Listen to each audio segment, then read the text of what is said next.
Hello, hello, hello. Okay, let's do a night divided, chapter 42. Here we go. Never say there is nothing beautiful in the world anymore. There is always something to make you wonder. This time, when I ducked through the boarded up windows, I needed to be more careful than ever before.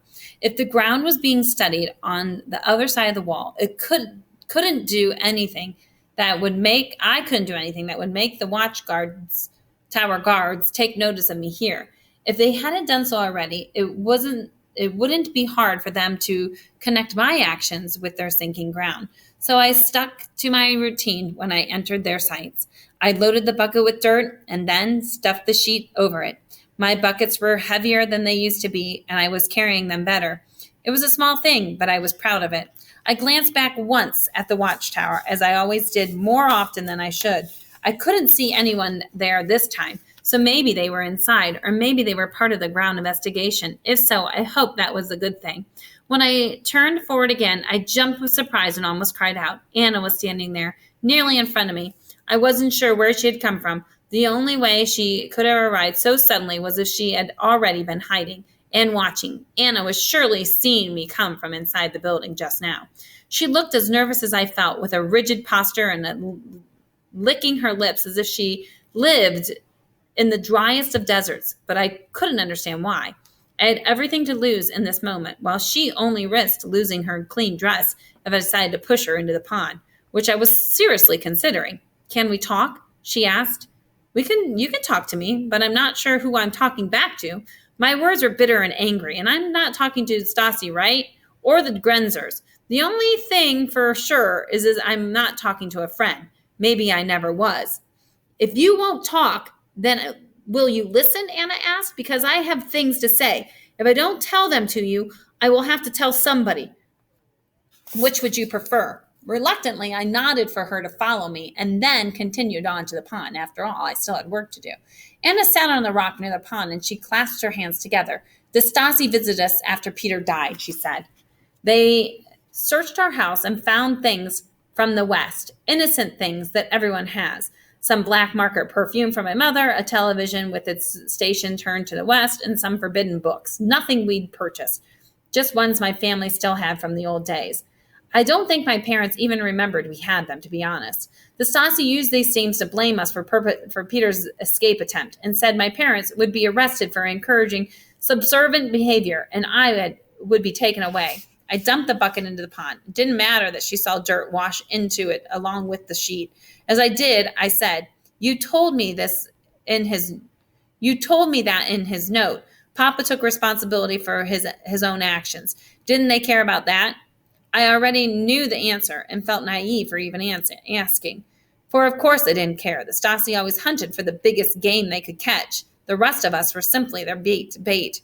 We begged them for mercy. We promised if they let us go, we'd do anything they wanted. How could you make promises like that? What choice did we have, Gerda? Tell me honestly. Wouldn't you have done the same thing to save your family? Maybe, probably. Of course I would have. But there was another part to her story, the part I wasn't sure I could stomach. The Stasi offered us a trade. For the right kind of information, they would erase any files on our family, give us a fresh start. We agreed. We had no choice but to agree. So we started looking and listening and trying to find something suspicious. We told ourselves we were doing the right thing because whoever was breaking the law deserved to be caught. Then her eyes filled with tears. I didn't know it would be you, Gerda. Why did it have to be you? I tried a bluff, whatever you think. I know about the tunnel. I've been there. You saw the dried mud still on my boots when you were at my room. Something had become lodged in my throat by then, and the speaking effort took away. Your parents? They only know about the gardening. They think you're terrible at it. But you've told the Stasi? Not yet. My parents haven't learned anything useful on their own, and so we keep delaying. But the Stasi are getting impatient. They want names. They want arrest. I've already lost my brother. If I don't say anything soon, I'll lose my parents too. So you'll sacrifice my family to save yours? My tone was icy, even though it shouldn't have been. I was no saint and couldn't pretend my choices would be any nobler if I were in her situation. And she was right. Her family was innocent of any crime against the state. Mine was not. But Anna shook her head. Gerda, to save my parents, I am going to sell the Stasi Tomorrow, I'm going to tell the Stasi tomorrow. I need you to be gone tonight. My heart pounded with an impossibility of that. The tunnel isn't finished yet. But Anna replied, I gave you as much time as I could. Don't you see that all of this time I've been trying to protect you? I could have run to them a month ago with my suspicions, but I didn't. I wanted to give you this crazy plan. I wanted to give up this crazy plan and turn yourself in and beg for mercy. What do you suppose the Stasi will say when they realize how long I waited to tell them? I'm already going to be in trouble. I didn't want Anna to be in trouble, and the thought of her facing consequences for my crimes made me cringe. I never thought about that. I said, Anna, if you're in danger, just go, but do it today. Be free, Gerda, the way you want to be free. Come with us, I said. Be free with us. My family would never leave. They wouldn't dare, not after the way Peter died. Tell them it's what Peter would have wanted. I took her hand and I gave it a squeeze. In his honor, you should live the life he wanted to have. But Anna pulled her hand away. Even behind a wall, this is our home, and the wall can't last forever. It'll come down one day, and then I want you to be the first to greet me. I'll be there, I promised her. And every day until then, I will miss you. Hot tears filled my eyes. You are my friend, Anna. I always was, she said, and always will be. I wanted to hug her goodbye, but she refused it. At first, I thought that was because of how dirty I was, but then I cast an eye forward to the watchtower and said, we don't say goodbye when they're watching. We only say, see you soon. So I waved at her as we walked away, but instead of farewell, I said, ask yourself why Peter left. Please, Anna, promise me that you will find that answer. She didn't respond or turn around. As she faded into the alley, I wasn't sure that she had heard me at all. Back in the tunnel, I told Fritz and Dominic about my encounter with Anna. Dominic had plenty to say about her decision to talk to the Stasi tomorrow, but he didn't understand the intimidation of the secret police like Fritz, who merely nodded and said we would find our way out in time. After Fritz mortared the brick we had already brought down, there wasn't much we could do from our end. It would be several hours before the mortar would dry enough to lift overhead. I offered to dig, just a little, but Dominic said Papa had insisted in not weakening the wall. Neither of us wanted to go home either. Mama must have been pacing the floor to wonder how many things were going on here, but I hoped she'd know bad news would carry to her. If there was bad news, it meant things were, if there weren't any bad news, it meant things were still okay. Dominic spent some of our waiting telling us about his life in the West. Things between our two countries are much more tense than you probably hear about. They call it the Cold War between East and West. Nobody is firing shots, but each side wants to make the other believe they're ready for a World War III if necessary. We get some news reports, Fritz said. We know about the Cold War. Dominic chuckled. Yeah, but until you see it from this side of the wall, you can't appreciate how much of the battle is about show. Berlin is like this microscope for the rest of the world, because anyone can look at our two halves of the city and easily compare our lives. Papa says both sides are like two insecure men on a beach, flexing their muscles to prove who's stronger. I smiled and asked, who is the stronger then? Dominic paused. It's hard to say at this point. School is harder in the East, and the communist newspapers always show lots of happy crowds. If you only read their papers, your lives look really good. But I stand on the platform to see into the East and then turn back to the West and think, where do I want to live? There's nothing that would take me back there again. We have more things here and fancier buildings and music that will knock your socks off. But the difference isn't about any of that. It's just the wall, I whispered.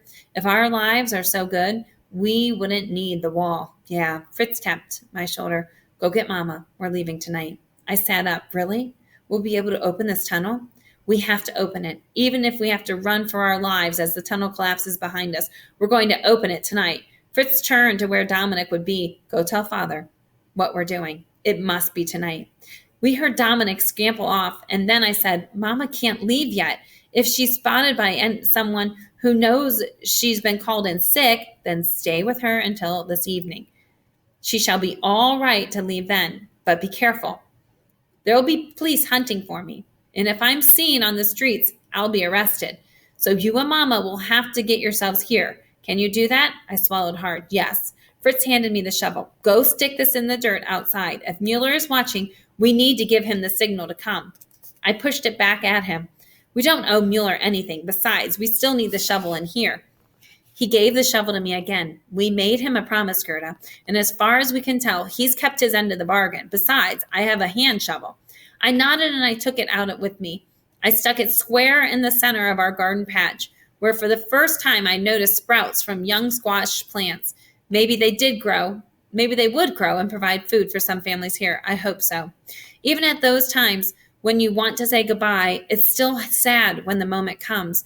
I thought about that as I walked home, how odd it was to realize I might never see this side of the wall again. Wherever I looked before, I had only could see the bland communist gray, but this time I noticed spurts of color on my own trees and in decorations that occasionally hung from the windows. The approved communist art on the sides of the building inevitably depicted strength and power.